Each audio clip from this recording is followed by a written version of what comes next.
What's up, everyone? Welcome to our discussion today at Men to the Table. We're your hosts, Jaime Trevino. And Terry Robinson. You know, Jaime, on this podcast, I'd like to extend our discussion from our previous podcast because I think it's that important, Let's do it. which was childhood and childhood traumas. I know that we got very emotional during that. Oh, it was tough. Even more emotional when we stopped. Yeah, that was tough, man. But you know, we're opening up, and by opening up, by discussing what's inside us, we that's how we heal. Yeah, it's an outlet, and it's just great that we're just extending our private discussions now. We're just bringing it out to see if we can help people. Absolutely. What we want to do is we want to get the word out that you don't have to keep the pain inside. It will fester. It will eat at you. I'm a prime example of what it can do to you physically. I've been in and out of the hospital for the last 6 years with true stomach issues, with ulcers, Oh, because I allowed all that to fester inside me. I didn't know how to get it out, and it wasn't until I'm always going to talk about Freedom Weekend. It's that important to me. But it allowed me to realize that I had it there, and it allowed me to change and to discuss. You know, one thing you and I have discussed, and many of you out there, men know this. We carry a lot of shame, yes. and we may carry a lot of blame. Yeah. Guilt. There's a lot of guilt because we're not sure why something happened as children. Yeah. And because we're not sure why it happened, then we go to that, maybe it was me. And when you have the shame, you have the guilt, that right there, just like you said, it starts affecting our nervous system. So obviously, you were having some, some type of, gastro issues or stomach issues, and everybody has different. Sometimes they have hives coming out. They start having some issues with their skin, or whatever the case may be. Everyone's different. But kind of lost my train of thought there for a moment. But what I do want to say is that going back to the guilt and shame, when we don't have an outlet, we don't know what's going on, anger starts kicking in for no reason. And when we get this anger, if you ever made a mistake, just forgetting something, and you start to beat yourself up emotionally, that's part of that anger. It's coming from that shame, that guilt. Where is this coming from? We got to find the root to that problem. And we're doing that. The first step is by realizing that it's there. Yes. Once we realize it's there, it's inside us, getting it out, forgiving ourselves for the way that we were feeling, even when we weren't to blame. Yeah. I found it much easier. At Freedom Weekend, I took everything out. It's such a wonderful 2-day retreat for men. They have a way of bringing things out that you didn't know were in. Yeah. Once you lay it down, you get it out, you deal with it, you discuss it. Nothing more beautiful than a room full of men that can take their trash and they can talk about it without shame, without guilt, without someone pointing a finger at them, without someone going, "Oh, you got issues." Correct. And that's not who we are. There's no judgment there. Absolutely no judgment. Right. They can't be. And what you're talking about, that Freedom Weekend, continue putting that out there. Men need to hear that, and not just for Freedom Weekend, but it's also, there's other men conferences in other churches, near you, that if you see a men's conference, take that initiative, take that courage, take that leap, give it a try. Even if you're not part of the church or the religion, I'm sure there'll be something there to help. We had, and I want to give props to him. He'll know who he is when I'm talking about it. We had a gentleman that was part of our group because he promised his daughter he would go. It wasn't going to change him. He was a biker, Okay. belonged to A certain gang? a certain or, gang. or motorcycle club. Let's just say Absolutely, that, right? motorcycle Yeah. club. Yeah. But he was hard. He came in saying the only reason I'm here is because I promised her it ain't gonna help me. No one has been able to help me. I am who I am. That's who I'm always gonna be. I have my band of brothers, and that's it. He came in even breaking the rules. Not breaking the rules, finding a way around the rules. Gotcha. He was very good at it. And by the time a day, that night and the next day and by that evening, he was on his knees. And he was releasing all that was inside him. Yeah. And now when I go to church, he's the one that greets you. He's the one that hugs everyone and tells them how much he loves them and welcome. And it's changed his life. That love is just pouring out now. And now he is one of the leaders for those retreats. Wow. And it's just incredible. Whatever outlet it is, just like you said, one thing that you and I agreed upon, this isn't a black thing, white thing, this is a Hispanic thing, this isn't this race, this isn't culture, Democrat or Republican. There is no judgment. Correct. And that's how I'm living. Absolutely no judgment on anyone. Why would you throw a rock at a glass house? I mean, we all live in those houses. Correct. And I'm not here to judge. You're not here to judge. Correct. Once we take that off and we no longer judge a person and we lift them up because of the pain that they're in, it sends me to another level.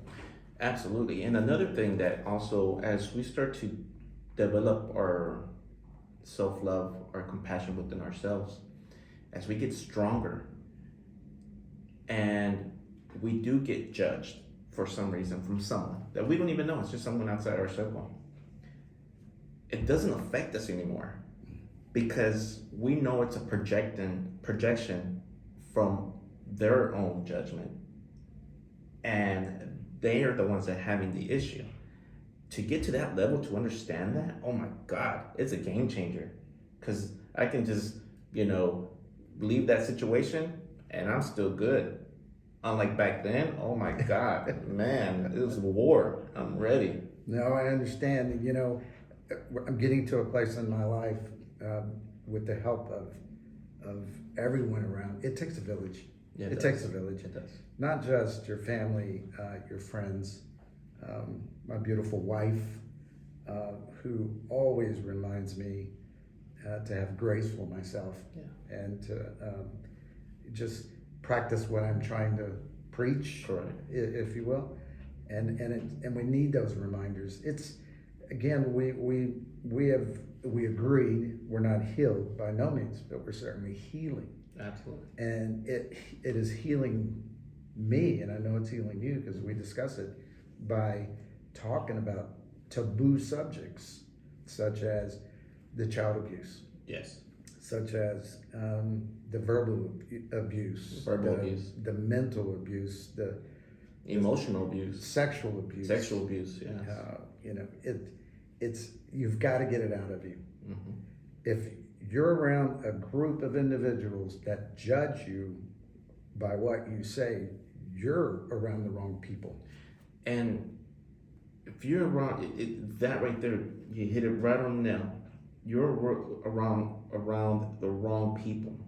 And if you're trying to get out of it, or if the inner soul, whatever that's inside that's making you feel like, man, I shouldn't just be here, but I'm still here for some reason, you tolerating that is a sign that you are lacking compassion for yourself. Something to think about so that you can get stronger. That's that grace. Absolutely. You got to give yourself grace. Yes. And going back to the childhood, so many things have happened to all of us. Sometimes things come up in me that I thought that I had cleared out, but we file things that hurt. We put them inside us. We put it in a filing cabinet Yes. and we shut the door because we don't want to deal with it or see it, or sometimes forget it's even there. And then isn't it crazy that it also becomes part of a program? Yes. Oh my God. Yeah. No, definitely.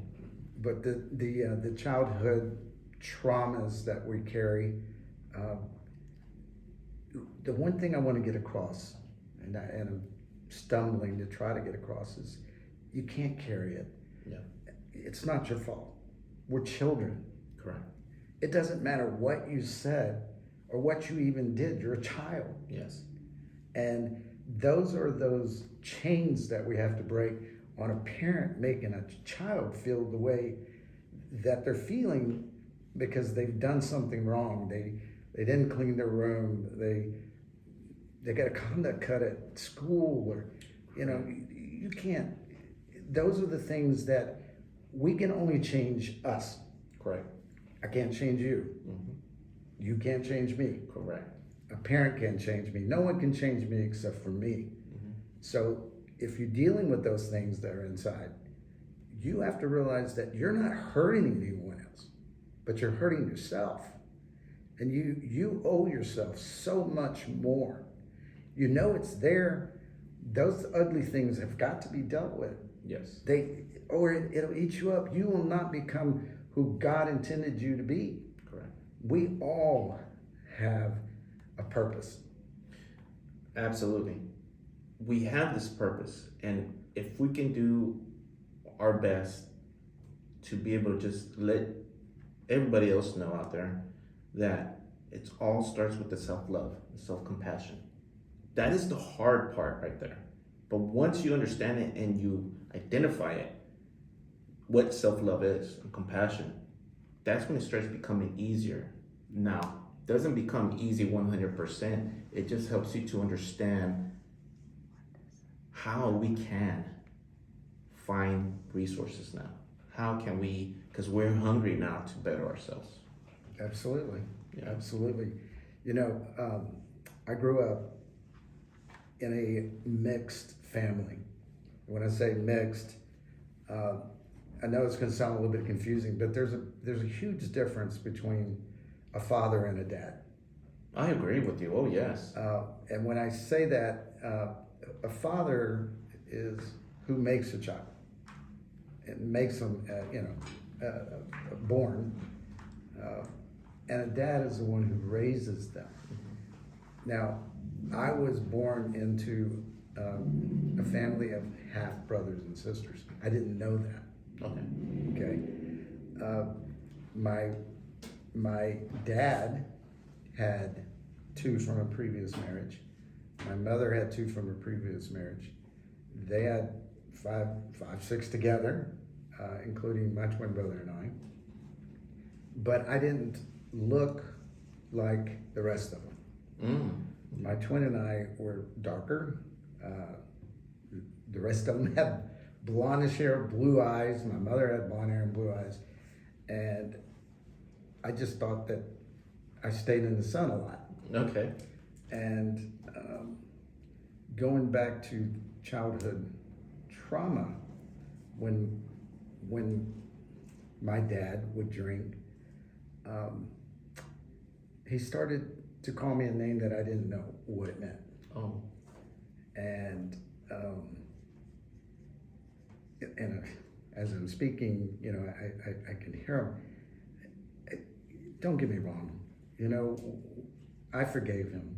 He became a different person in the end. So I'm talking about when he wasn't a different person. Yes, I understand. So he would call me a bastard, and I couldn't figure out what that meant.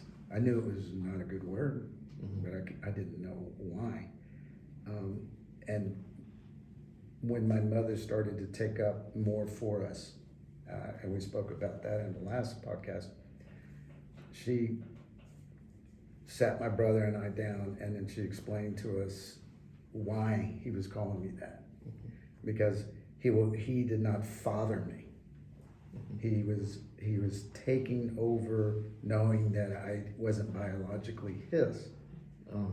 Okay, my father didn't stick around, and my mother, got with my dad, and I call him my dad because it takes a strong man to even attempt to raise someone else's children, It is. and I admire that. Yes. And it just put me on a path of not only having to deal with all of the abuse that we dealt with, but then I lost at who am I? Who am I really? But then I would put that aside because then I felt like, well, if this man didn't stick around for me, why do I care? So you put that back in the file cabinet again, and that's just one of the things that you deal with in the abuse and everything that went with it. So it was secondary compared to what we were dealing with. Yeah, it was still bad, but it wasn't as bad compared to the first time. Yeah. And I bring that up because so many of us live in mixed families. It's very common. It's very common, and I'm one of them. I have dadded children that weren't mine that are mine. They call me dad. I don't think anything differently of them. They are mine. Yes. And to me, God gave me an opportunity to love another child. I certainly, that was one of my big faults. I loved a lot of kids, so I was pops to so many of the kids that needed a pops, of my kids that went to school. So they were always there. Some of them never wanted to go home because they loved that guidance from a man. Because boys have to have their fathers. Yes, they do, and a strong connection with them as well. Not just as a father, like, well, he just handles things at the house and he does this and does that. That's about it. But no, like connecting, like what you're doing with your children, where when they're having a bad day, you're there for them if they need to have an outlet and they don't understand what they're feeling. But as a father, that's the connection. What can we do? What can I help with? Whatever the case may be. But you hit it just right on the nail on that part. On many subjects. I know I say that a lot because it's so powerful. But if we can just go back for a moment about self-love, right? What is, in your way of seeing it, in your experience, what is self-love, and can you give an example about that? It's difficult. That's a difficult subject for me because I haven't experienced it until recently. Okay. So it's new to me with the self-love. I have gone almost my entire life of wanting and needing to please others. Yes. So in that process, I didn't know what was important to me. I didn't do activities for myself. I didn't have hobbies for myself. This is all new. What do I like? Mm-hmm. Where do I like to eat? I was in a bubble. No, I understand. And as you know, yeah, so I totally get it. I have moved out of that bubble and the whole world has opened up. And I'm like, wow, are you kidding me? Yeah. This is a wonderful, beautiful world. And there's so many people that need our help. As you know, and this is how we met. Yeah. Volunteering in community activities, yes. and getting to know the different groups and giving up your time and loving people, and it's exhausting. We're always running, yes, that. Yeah, it's exhausting. We're trying to fit it into our already busy lives already, but we're making it happen and we're enjoying it, But the love that we get back, it's incredible. My world has opened up with this self-love that you ask about, and I would love to be able to give you a solid definition, but it's new to me and I'm learning. So I can't define it other than, wow, you know. Well, I see the spark in you right now, and when you're just even talking about it, and that's a beautiful thing. Just that feeling, it's just amazing. Just that there's more. And even though you may not know yet or don't have how to put it in your words of self-love and what your experience or how you're feeling about it, other than it's a positive thing, which is beautiful and it's great. I think this is what they mean by bringing heaven onto earth.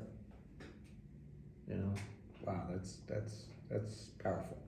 And because that's kind of how I feel now. And yeah. Yeah. It's just This all comes and stems from the trauma that we experienced. It really has set the foundation, and it sets the foundation for most all of us. It's so important, like we discussed, getting this dealt with, realizing it's there. We know it's there. We just hide it and don't want to deal with it.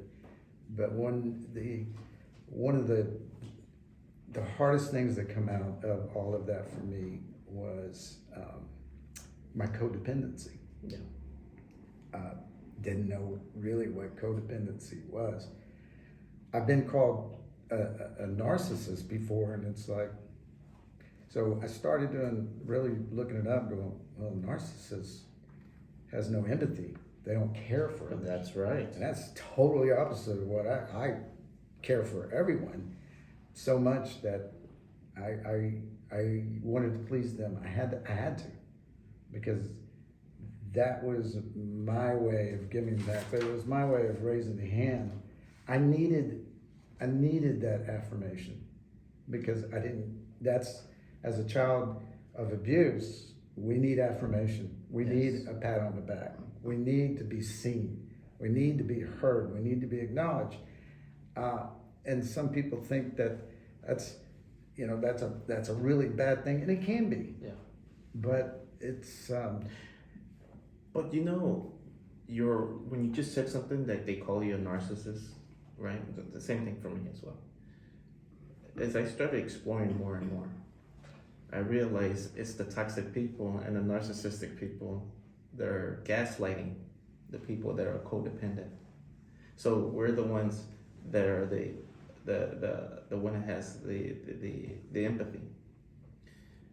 We're the ones that are trying to protect, or we're trying to make it better for someone else, because we took in that part, which I thank God for that, because people that are also in that same situation and narcissistic abuse, those become the bullies. Yeah. And they become, I'm not afraid to say it, I'm gonna say it, but they become like the demons of this earth. They take. There's this guy named Badass Counseling, gentleman, and he calls narcissistic people extreme takers. Oh yeah. And codependent people like ourselves, we're extreme givers. Yeah. And can I share something here that I would like to show you about that here? It says, a codependent person is aware of the toxic behaviors and abuse, but will minimize the abuser's actions. And that's what we've done for so many years. We have. Yeah. We have. One thing that I have learned, and we'll go back to codependency in a moment. It's like I can't. There's so many things and I have so many thoughts that go through my head when it's all new to me, and it's so exciting to realize, oh, that's because of that, and this, it's been eye-opening, and that's why you and I have wanted to get the word out, because of how you strike the irons when it's hot. We owe other people what we're finding out to make them better, to make us all better. It takes a village. Yes. On codependency, they have actually renamed codependency. Yeah, please share that. Well, codependency, it's a confusing word. if you look it up, it has several different meanings. But we use it for those people that have, want to give and have all of that for others and not themselves. So they renamed it to, it is called self-love deficit disorder. I wrote that down, and I'm definitely gonna look into it because I think that is more an accurate description. Absolutely. Absolutely. Well, Terry, we got 5 minutes left. So, is it okay if I can share about the self-love? What Please, I experienced please. on that. Well, for me, self-love was not. I didn't know, just like you did. We just didn't know what was going on. But there was a moment of one time, and I was listening to this counselor on YouTube her name is Lisa Romano. So she's a codependent counselor. And I started learning about inner child. So then I started just learning how to meditate. And then I was able to connect with my inner child through some guidance that I saw on the video, YouTube. Man, that was so powerful. I was able to connect. But then that moment there, that helped me go to hypnotherapy. When I went to hypnotherapy, when I got done, I would make mistakes, I would do whatever, and I couldn't talk bad about myself. It wouldn't let me do it. But it gave me a chance to work on myself without abusing myself. Absolutely. And then that's when I started understanding, oh, this is what self-love is now. And naturally, I started getting out of situations that I didn't want to be a part of no more. Things that I would listen to in the past from music, news, whatever the case, it didn't resonate with me no more. And so that was just one part of self-love, and we definitely need to talk more about it, little by little throughout the podcast that we do, in our episodes. But you got anything to end our podcast? You know me. Once I get going, it's hard for me to stop. Same here. It's excitement. Yes, it is. We need everyone to get the word out. And I say that not because I want, this is our podcast and look at us. This is the podcast that is based off of love and want to reach others to let them know, you know what, you're not alone.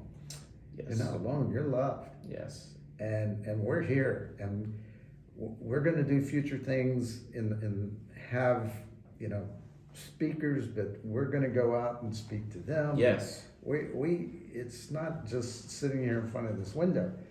We want to be active. Absolutely. And we want men to know that they're loved. You're not alone. It's going to be a lot of talking. We're going to get to a place to where men are going to open up, and that's what it's all about. Absolutely. Helping one person at a time. One person at a time. Our podcast is pure positive intention, and our intentions are positive. And really, I hope that everybody here listening, if you can please share this message to someone you think that may need it, please share it to that person. We want to do what we can to, expand and spread this message and continue on these conversations that men go through. Other than that, man, it's an awesome podcast. Always. All right, take care, man. If you liked our discussion today, don't forget to hit the like button and also subscribe. Yeah, do it now. hit it. Hit it right there. Hit it. Right there. Subscribe. Please, now.